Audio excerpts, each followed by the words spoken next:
नमस्कार, news room live में आपका स्वागत है। आपके साथ मैं हूं शिप्रा झा और बुलेटिन में सबसे पहले बात करेंगे कटिहार से आ रही खबर की। सीमांचल का इलाका इन दिनों गौ तस्करी का धंधा वहां पर जोरों शोरों से चल रहा है और गौ तस्करी को लेकर वहां पर सभी लोग काफी ज्यादा एक्टिव नजर आ रहे हैं। और जिस तरीके से ये तस्वीर हम आपकी टीवी स्क्रीन पर दिखा रहे हैं उससे आप समझ पा रहे होंगे कि देखिए ट्रक में किस तरीके से लाद कर सभी पशुओं को यहां से ले जाया जा रहा है। बंगाल सीमा से सटा कटिहार जिला गौ तस्करों के लिए एक सेफ जोन बना हुआ है। आरोप है कि इस कॉरिडोर के माध्यम से पशु तस्कर थाने को मैनेज कर तस्करी का धंधा आराम से कर रहे हैं। कटिहार में पकड़ाए एक ट्रक ड्राइवर ने बताया कि वो थाने को एक ट्रक के पास होने के लिए 5,000 रुपए देते हैं और रोज इस बॉर्डर से करीब 20 ट्रक पास होते हैं। वहीं न्यूज 18 के खुलासे पर एसपी ने कार्रवाई की बात कही है।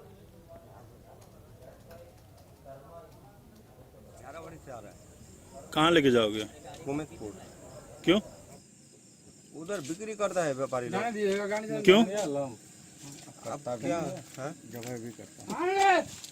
क्या करता है? हम लोग जबे करता है क्या? जबे करता है। हाँ, कहाँ से अब कहाँ से लेके आ रहे हो? घेराबाड़ी से। गिराबाड़ी से। कौन लेता है पैसा तुमसे ये सब माल टपाने का जब्बे वाला? ऐसे थाना वाला ही लेता है। कौन थाना? कोड़ा थाना बोलता है ना कि क्या नाम है उसका? नाम तो भूल जाते हैं साहब। आप चमका देता है 5,000 एक गाड़ी का कितना गाड़ी लेके आते हो दिन भर में? हम लोग एक ही गाड़ी लेके आया। हाँ, और टोटल कितना गाड़ी टपता है उधर से? 20 गाड़ी टपता है।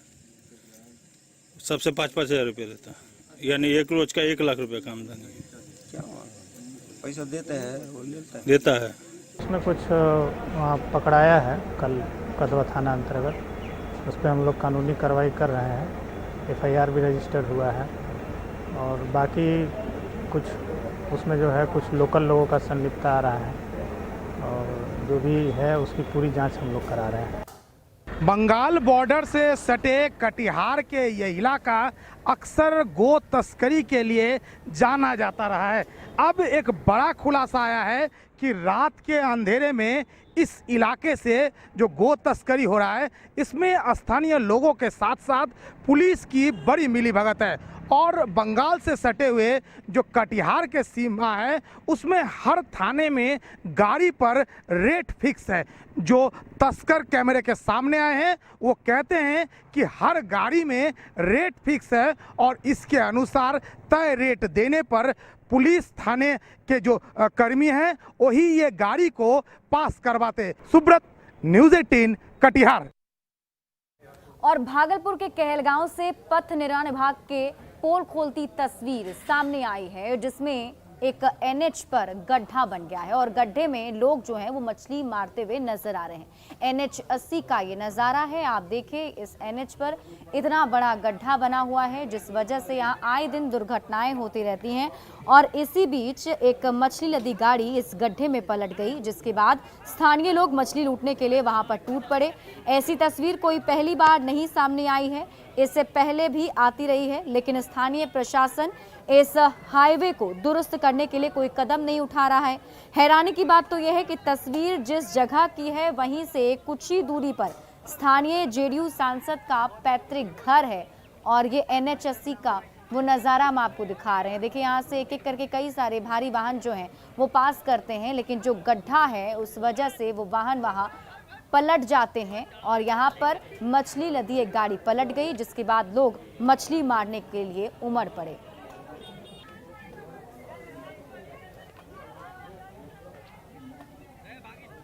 और अगली खबर सीतामढ़ी से आपको बता रहे हैं। सीतामढ़ी में बागमती नदी लोगों के लिए अभिशाप बनती जा रही है। मूसलाधार हो रही बारिश के बाद से बागमती नदी में उफान आ गया है। नदी का जल स्तर लगातार बढ़ता जा रहा है। मेजरगंज प्रखंड में नदी ने कटाव करना शुरू कर दिया है जिससे बचने के लिए लोग खुद ही अपने आशियाने को तोड़ते हुए नजर आ रहे हैं। रसूलपुर गांव में नदी के कटाव से लोग भयभीत हैं और जल संसाधन विभाग पर सवालिया निशान खड़े कर रहे हैं। नदी के कटाव का जायजा लिया हमारे सहयोगी राकेश रंजन ने। मैं इस वक्त मौजूद हूँ सीतामढ़ी के मेजरगंज प्रखंड के रसुलपुर गांव में, और रसुलपुर गांव की जो तस्वीर है वो काफी भयावह है। बागमती नदी से पिछले 3 सालों से इस गांव का कटाव हो रहा है, और हालात ये है कि जो नदी और गांव की दूरी है धीरे धीरे सिमटती जा रही है। लोग अपने आशियानों को खुद तोड़ने का काम कर रहे हैं, और स्थिति काफी भयावह है। जल संसाधन विभाग के द्वारा यहाँ पर कटाव निरोधक कार्य कराया जा रहा है, लेकिन जो ग्रामीणों का आरोप है, उनका कहना है कि जल संसाधन विभाग के अधिकारियों ने उन्हें भगवान भरोसे छोड़ दिया है। जो काम हो रहा है लेकिन कोई अधिकारी यहाँ पर मौजूद नहीं है। मनमाने तरीके से किसी तरीके से कार्य कराया जा रहा है, और ग्रामीण काफी परेशान हैं, क्योंकि पिछले 3 सालों से वे लगातार इस कटाव का सामना कर रहे हैं। और बागमती नदी के जलस्तर में जैसे जैसे वृद्धि होती है वैसे वैसे कटाव की स्थिति और ज्यादा तेज हो जाती है, और गांव के लोग अपना आशियाना तोड़ के सरकारी स्कूल में शरण ले रहे हैं। और भयावह स्थिति होने के चलते गांव के लोग काफी तकलीफ में हैं। हम बात करते हैं, बताइए सर क्या कहना है? कहना है कि सामने देखिए कि नदी ढह रही है, घर टूट रहा है, कोई देखने वाला नहीं है। आप बताइए कितना परेशानी हो रही है? सर परेशानी तो हम लोग बहुत है। अब देखिए फिलहाल में हम लोग यहाँ पे जो भी है मौत के मुंह के कगार पे हैं। तो आप तस्वीर देख सकते हैं, यहाँ के ग्रामीण काफी तकलीफ में है, और उनके जख्मों पर मरहम लगाने के लिए प्रशासनिक कवायद नहीं की जा रही है। राकेश रंजन, न्यूज 18 सीतामढ़ी।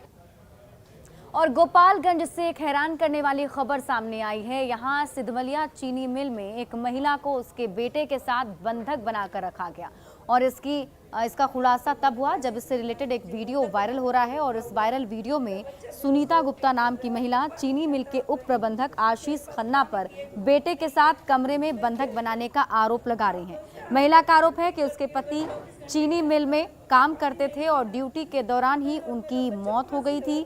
उसके बाद मां और बेटे को चीनी मिल के कमरे में बंधक बनाकर रखा गया है। वायरल वीडियो में महिला ने कहा कि पानी और बिजली तक भी नहीं मिल रही है। पानी के लिए महिला और उसके बेटे तड़प रहे हैं। महिला ने धमकी देते हुए कहा है कि यदि 24 घंटे के अंदर पानी नहीं मिली तो बेटे के साथ फांसी लगाकर जान दे देंगी, और इसकी पूरी जवाबदेही चीनी मिल प्रबंधक और डीएम और एसपी का होगा। महिला का वीडियो वायरल होने के बाद जिला प्रशासन भी सख्ते में है, और इस पूरे मामले की जांच कराने की बात कही जा रही है। वह इस मामले में चीनी मिल के अधिकारियों ने कैमरे पर कुछ भी बोलने से इनकार किया है। भारत शुगर मिल सिधोलिया जिला गोपालगंज में रहती हूँ। यहाँ के उप प्रबंधक आशीष खन्ना ने मुझे बंधक बना करके रखा हुआ है। मेरा बच्चा बेहोश होके गिर रहा है, मैं पानी बिना तड़प रही हूँ। मेरे पास पानी की एक बूंद भी नहीं है, मैं क्या करूँ? मैं आप लोगों से हाथ जोड़ के विनती करती हूँ, अगर 24 घंटे के अंदर में मुझे पानी नहीं मिला तो मैं और मेरा बच्चा फांसी लगा के मर जाएंगे, जिसका जिम्मेदार डीएम एसपी और मिल प्रबंधक होंगे। मैं आपसे अपील करती हूँ कि यदि कोई उपाय करना हो तो करिए, नहीं तो अब हम लोग अंतिम सांस ले रहे हैं। मैं दवा लेने। और इस खबर पर अधिक जानकारी के साथ हमारे सहयोगी गोविंद जुड़े हुए हैं। गोविंद, क्या है ये पूरा मामला, क्यों बंधक बनाकर रखा गया था, और फिलहाल पुलिस की तरफ से क्या कार्रवाई?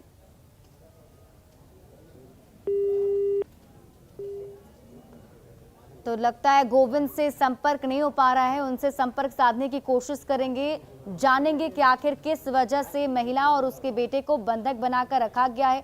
लेकिन जो वायरल वीडियो है वो हम आपको आपके टीवी स्क्रीन पर दिखा रहे हैं। देखिए, इसमें महिला सुनीता गुप्ता हाथ जोड़कर अपील कर रही है कि उन्हें वहां से निकाला जाए, नहीं तो वो आत्महत्या कर लेंगी। हमारे सहयोगी गोविंद हमारे साथ जुड़े हुए। गोविंद, अगर आपको आवाज मिल पा रही है तो जरा ये बताइए कि महिला को आखिर क्यों बंधक बनाया गया है, क्या इसकी जानकारी पुलिस प्रशासन को हो चुकी है, और अगर हुई तो क्या कार्रवाई अब तक?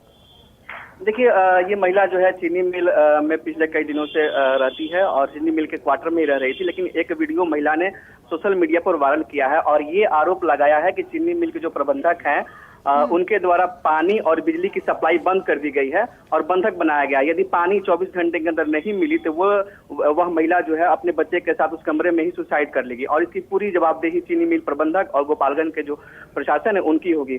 तो जब ये वीडियो वायरल हुआ उसके बाद से जिस पर आरोप लग रहा है, जो चीनी मिल के प्रबंधक है आशीष खन्ना, उनका बयान सामने आया है। उन्होंने कहा कि 2015 में इस महिला के पति जो है पति का निधन हो गया। वो अकाउंटेंट के रूप में चीनी मिल में काम करते थे और उसके बाद से महिला जो है क्वार्टर में रह रही थी और महिला ने दावा किया था कि उन्हें अनुकंपा पे चीनी मिल में नौकरी दी जाए, लेकिन चीनी मिल के पास ऐसा कोई प्रावधान नहीं है कि वो अनुकंपा पे महिला को नौकरी दे सके। लिहाजा चीनी मिल ने इस महिला को क्वार्टर खाली करने का अल्टीमेटम दिया था। पुलिस में भी इस मामले को लेकर शिकायत दर्ज कराई गई थी चीनी मिल के द्वारा, लेकिन महिला के द्वारा क्वार्टर खाली नहीं किया गया और अब जो है महिला के द्वारा वीडियो एक वायरल किया गया है। चीनी मिल प्रशासन ने पूरे मामले पर जो महिला के द्वारा आरोप लगाया है उसको इनकार किया है और चीनी मिल ने कहा है कि इस मामले में वो प्रशासन की मदद लेगा और फिर आगे की जो है कार्रवाई की जाएगी। जी चलिए, बहुत बहुत शुक्रिया तमाम जानकारी के लिए गोविंद। बढ़ते हैं आगे और अगली खबर आपको लखीसराय से बता रहे हैं। लखीसराय में मारपीट के आरोपी जो है वो फरार चल रहा है और उसी की गिरफ्तारी को लेकर पुलिस लगातार उसकी तलाश कर रही है, लेकिन जब वो पुलिस की गिरफ्त में नहीं आया तो आज पुलिस की टीम ढोल नगाड़े के साथ आरोपी के घर पहुंची, जहां उसके घर पर इश्तेहार चिपकाया गया है जिसमें पुलिस की तरफ से 11 दिनों का अल्टीमेटम दिया गया है। 11 दिनों के अंदर आत्मसमर्पण करने की बात कही गई है। अगर आरोपी ने आत्मसमर्पण नहीं किया तो उसके घर की कुर्की जब्ती की जाएगी।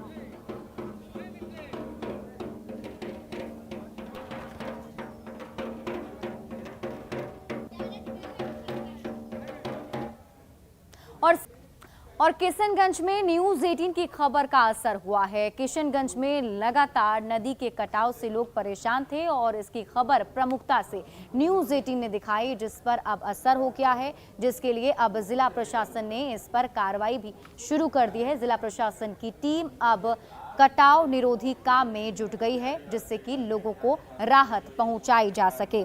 जल संसाधन विभाग लगातार काम पर नजर बनाए हुए है। 1 किलोमीटर अभी तो नहीं आ रहा है। शिव साहब आए थे 20 से कम हो रहा। 20 में बांस दिया गया था, 21 में बोरी का टावर दिया गया था और 21 वाला भी और 20 वाला भी चला गया मतलब कि नदी में। फिर ये 22 में ये क्यों दे रहा है? बोरा भी दे के गया, कल ले दिया, रास्ते में फंस के लेके चला गया। तो फिर दूसरा सिस्टम देना चाहिए सरकार को। नहीं रुकता है तो छोड़िए दीजिए, हम लोग भसते। और अगली खबर गोपालगंज से आपको बता रहे हैं। गोपालगंज में उत्पाद विभाग की टीम ने कड़ी कार्रवाई करते हुए एक ट्रैक्टर से शराब बरामद किया है। ट्रैक्टर में शराब को लाद कर ले जाया जा रहा था, जिसमें खबर के मुताबिक गुप्त सूचना के आधार पर पुलिस ने यह कार्रवाई की है। उत्पाद विभाग ने कुचाय कोट स्थित बलथरी चेकपोस्ट के पास वाहनों की जांच की, जहां ईंट लदे ट्रैक्टर में छिपाई शराब को जब्त कर लिया गया। छापेमारी के दौरान उत्पाद विभाग ने मौके से 3 लोगों को गिरफ्तार भी कर लिया है। गिरफ्तार लोगों से फिलहाल टीम पूछताछ कर रही है और दोनों ही ट्रैक्टरों को जब्त कर लिया गया है। और ये तस्वीर आपने टीवी स्क्रीन पर आप देख रहे हैं। गोपालगंज की ये खबर आपको बता रहे हैं। गुप्त सूचना के आधार पर यहां उत्पाद विभाग की टीम ने कार्रवाई की थी। देखिए, जो ट्रैक्टर है उस पर ईंट लाद कर ले जाया जा रहा था। जिस तरीके से ट्रैक्टर पर ईंट लादा गया था उससे यही समझ में आ रहा था कि ये ट्रैक्टर जो है वो ईंट को अपने साथ लेकर जा रहा है, लेकिन इसका खुलासा तब हुआ जब ईंटों को हटाया गया तो उसके अंदर छिपा कर रखी गई शराब मिली है, जो तस्वीरों में हम आपको दिखा रहे हैं।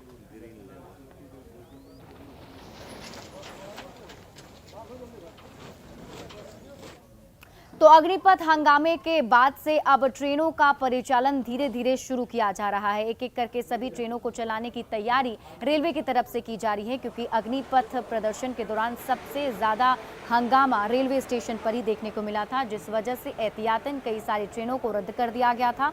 अब कड़ी सुरक्षा के बीच ट्रेनों का परिचालन हो रहा है। बक्सर में कड़ी सुरक्षा के बीच काशी पटना एक्सप्रेस ट्रेन को पास कराया गया। यहां पर यात्रियों की जबरदस्त भीड़ देखी जा रही है। सीसीटीवी से उपद्रवियों पर निगरानी रखी जा रही है।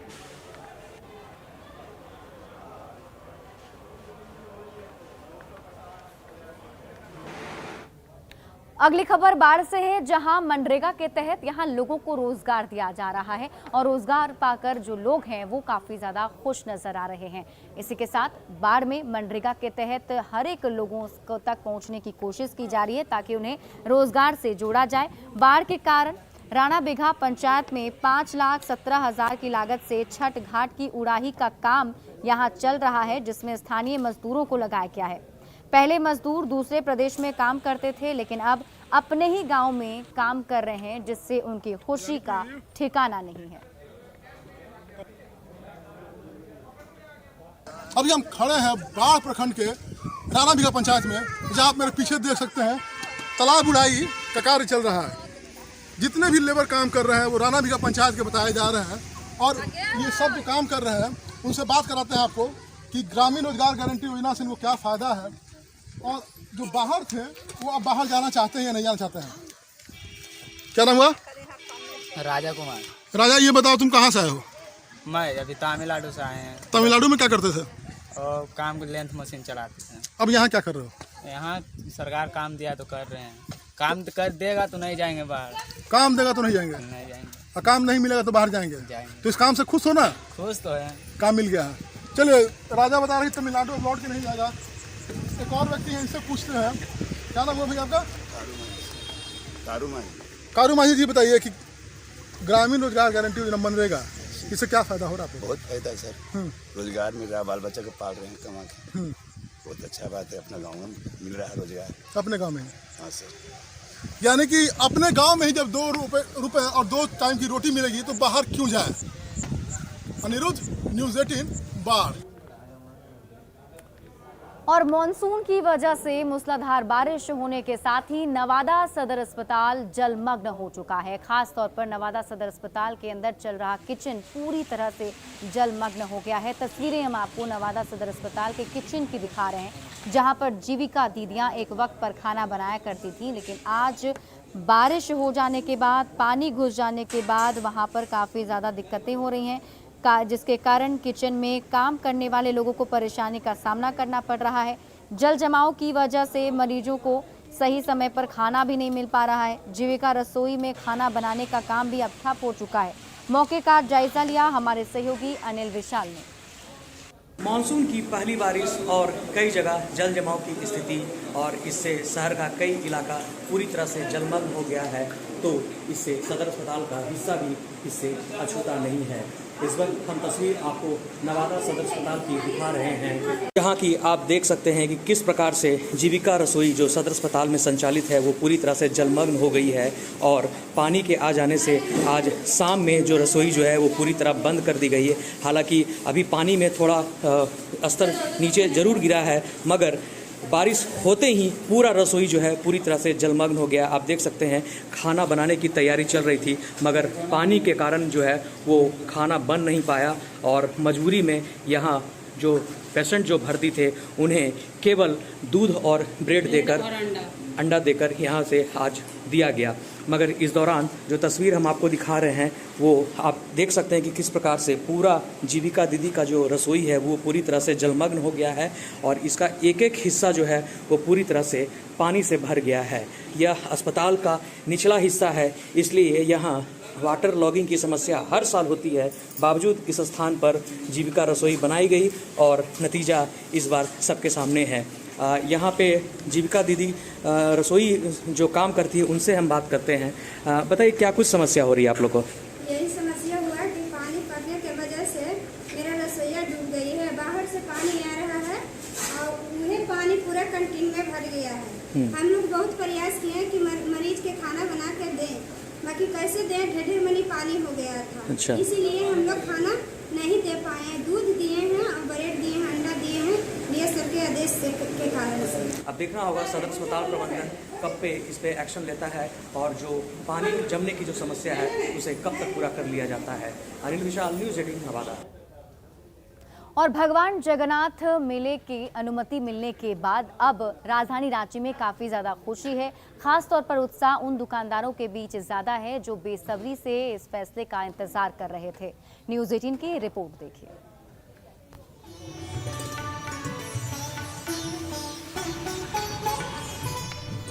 सोमवार 20 जून को राज्य सरकार का एक फैसला आने के बाद भगवान जगन्नाथ के ऐतिहासिक मंदिर के आसपास का माहौल बिल्कुल बदला बदला सा है। एक तरफ रथ निर्माण जहां अपनी ऊंचाइयों को छू रहा है, वहीं दूसरी तरफ इसे बनाने वाले कारीगर भी सरकार के इस फैसले से बेहद खुश हैं। इसमें मेले और दुकान लगाने को लेकर अनुमति दे दी गई है। ओडिशा के पुरी से पहुंचे विशेष कारीगर दिनेश महाराणा बताते हैं कि अब मेले में पहुंचने वाले लाखों श्रद्धालु भगवान जगन्नाथ के नए रथ का दर्शन कर सकेंगे। तो पहले तो कम लोग में परमिशन मिला था, अभी ज़्यादा लोग का परमिशन मिल गया तो बहुत खुश हो रहा है। बहुत कम दिन बचा है तो और 5-6 दिन में कंप्लीट हो जाएगा। दरअसल सोमवार को राज्य सरकार ने भगवान जगन्नाथ के ऐतिहासिक रथ मेले के साथ साथ देवघर में श्रावणी मेले के आयोजन को लेकर अनुमति दे दी, जिसके बाद मेले के आयोजन का बेसब्री से इंतजार कर रहे दुकानदारों का उत्साह कई गुना बढ़ गया है। दरअसल भगवान जगन्नाथ के मुख्य मंदिर से लेकर मौसी बाड़ी के बीच तक लगने वाले इस ऐतिहासिक रथ यात्रा का मुख्य आकर्षण मेला होता है, जहां भक्ति के साथ साथ स्थानीय दुकानदारों के अलावा दूसरे प्रदेशों से पहुंचे दुकानदारों को भी एक बड़ा रोजगार मिलता है। और हम लोग जो है यहाँ छोटा मोटा दुकान लगाते हैं, कुछ आमदनी भी अच्छा खासा हो जाता है। रंग पेंट का भी काम हम लोग अभी कर रहे हैं। इस मेले में आमदनी इतनी ज़्यादा होती है, ये पूंजी खड़ी होती है, पूंजी से फिर नया कारोबार शुरू होता है, घर-बार चलता है। लिहाजा इस बार लोग सरकार के फैसले का स्वागत कर रहे हैं और मेले का इंतजार कर रहे हैं। संजय कुमार सिन्हा, न्यूज़ 18 रांची। और फिलहाल इस बुलेटिन में अभी के लिए बस इतना ही, लेकिन न्यूज़ 18 बिहार झारखंड पर खबरों का सिलसिला लगातार जारी है।